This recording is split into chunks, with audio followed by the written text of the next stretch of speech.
in reading What Jesus Meant by Gary Wills.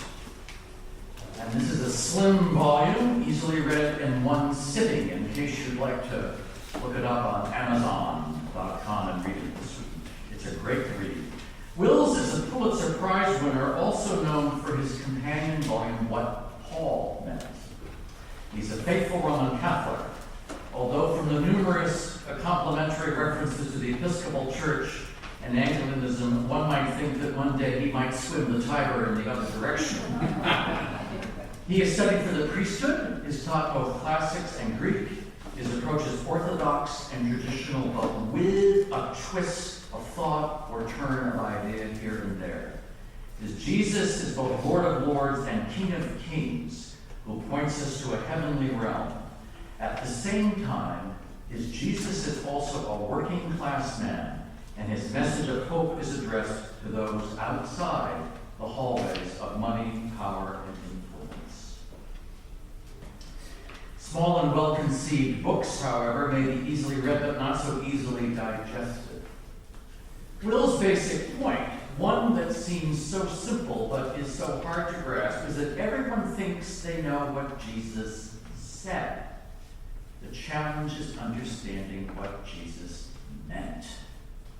And that understanding, for Wills, can only be grasped in the light of Easter, of the resurrection. The last and most important chapter in the book is his very explanation of that, and a classic one it is. Much like the details in today's resurrection account that we hear in Luke, Wills comes down squarely on what we might call the triple defense argument for the resurrection. Why we should believe that in the gospel accounts, the resurrection is actually an historical event. What happened some 2,000 years ago really happened, and that there are three related reasons why we should believe, even if doubts creep in, and if you have doubts, you're right at home. I think we all have doubts from time. It's perfectly all right to wonder what happened on that Easter morning. And if you're not entirely convinced by fact or faith, you're in good company. The women themselves didn't at first grasp what had happened. As Luke put it delicately, they were perplexed. Maybe shocked would have been a better word to come to that tomb that was empty, but they were perplexed. It took a while for the disciples to catch on. Only Peter confirms the tomb is empty, and then when that happens, do they begin their resurrection journey. So back to those three reasons. They are the empty tomb, the multiple apparitions and the appearances of Jesus after his death, and the change in the disciples from dejected and defeated lost ones to convinced and convicted believers in the power of God to save. So my book group tossed these around for a while, and the empty tomb, well, that didn't go so well in the book group. Everybody had an explanation as to why, in fact, that might have just been what it was, the empty tomb. A stolen body, relocated body, mistaken tomb, too dark that morning to really see, wrong garden, wrong cemetery, those kinds of ideas. So the consensus was, okay, the tomb is empty, that doesn't prove anything by itself. It raises more questions than answers. So then we went on to the post-resurrection appearances of Jesus, in which Jesus is seen after his death by many people. Out of nowhere, he seems to materialize in closed rooms, he asks for things to eat, he allows himself to be poked and prodded, he promises, he assures, he reassures, he pledges to be with his disciples to the end of time. And we agreed, well, that's got a little more weight to it. If you were in court, maybe that's not circumstantial evidence. Maybe you could get this in under the judge's nose. So maybe that's part of it. But we think, well, again, maybe people dreamed this, or maybe they were having kind of a sense of Jesus there. Well, better. But we tiptoed around that one. Then we got to Will's last explanation. that the proof and sign that Jesus rose from the dead is the transformation of the disciples, the sudden conversion to an energized and empowered band of Easter people. That, we concluded, is the best and most obvious testimony of faith. The belief that something that seems to be impossible has been made possible. What else would explain how the disciples grasped not what Jesus said, but what he meant?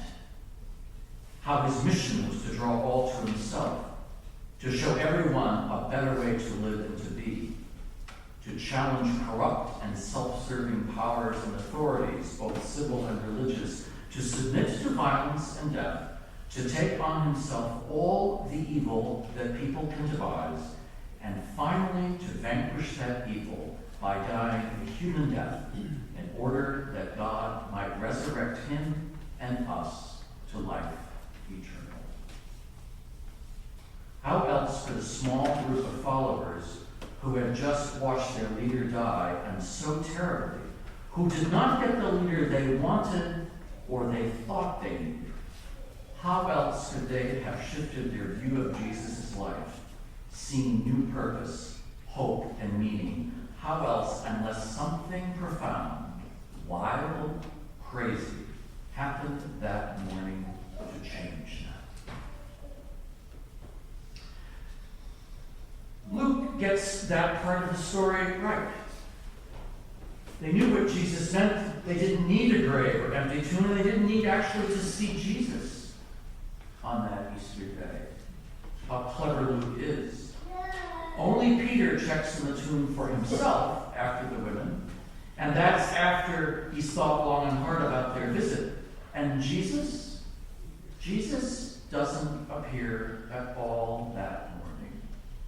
Not once, not one word, not one furtive glimpse from behind the rollback stone. Like a master teacher who plans his own obsolescence with each lesson, Jesus accomplishes his salvation and our salvation and makes his quiet exit before dawn, his work finished, the disciples' work just begun. And who better to begin but the women, the mourners now relieved of mourning, the first to believe, the first to proclaim, the first to share their ecstatic good news.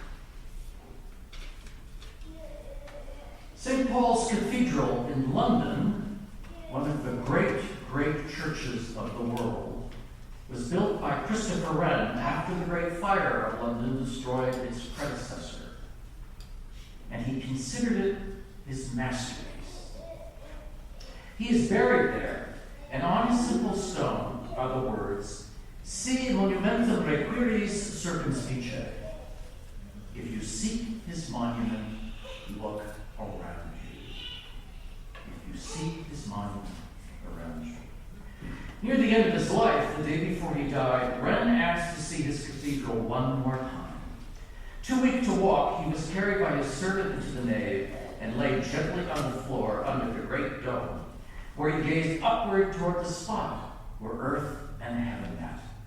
All that wonderful structure, millions of pounds of stone, soaring aloft, lifted by faith and pointing toward God. The stone rolled back from Jesus' tomb became the cornerstone of a cathedral not made with hands, but made with our own souls and bodies. And a movement of believers who banded together and set out who did just that, and they changed the world. They began to grasp what Jesus had meant. And from them, and because of them, and because of that small group, we are here this morning. Never underestimate the power of a small group of committed people to change the world. In fact, it is the only thing that ever has. If you seek his monument, my brothers and sisters, if you need evidence or proof, or something more than Luke's gospel, or this sermon, or any other book, go on, look around you. we're here, 2,000 years later. And all around the world this Easter day, millions are gathered to hear and remember the story of the empty tomb and the perplexed and then excited women. They remembered what he had said, that he would suffer and die, on the third day rise again. And Jesus lives when we remember that. Jesus lives when 2 or 3 are gathered together in his name, calling on him to be present. Jesus lives in the bread and wine of communion, the mystical company of all faithful believers. Jesus lived when we dare to forgive, even when our hearts have most been broken. Jesus lives the moment we give of ourselves and our wealth to those in need or want, not because we have to, but because we want to. Jesus lives when differences of people create not divisions of persons, but a rich tapestry of life, where all respect the dignity of every human being. Jesus lives in the hearts and souls of those seeming few people who work to change the world for good. And we should know about that. After all, as I said, you're here and I'm here this morning.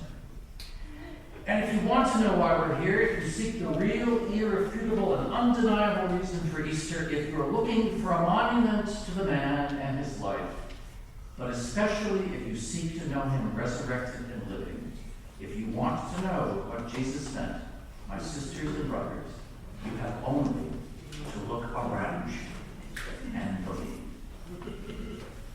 Alleluia! Christ is risen. Glory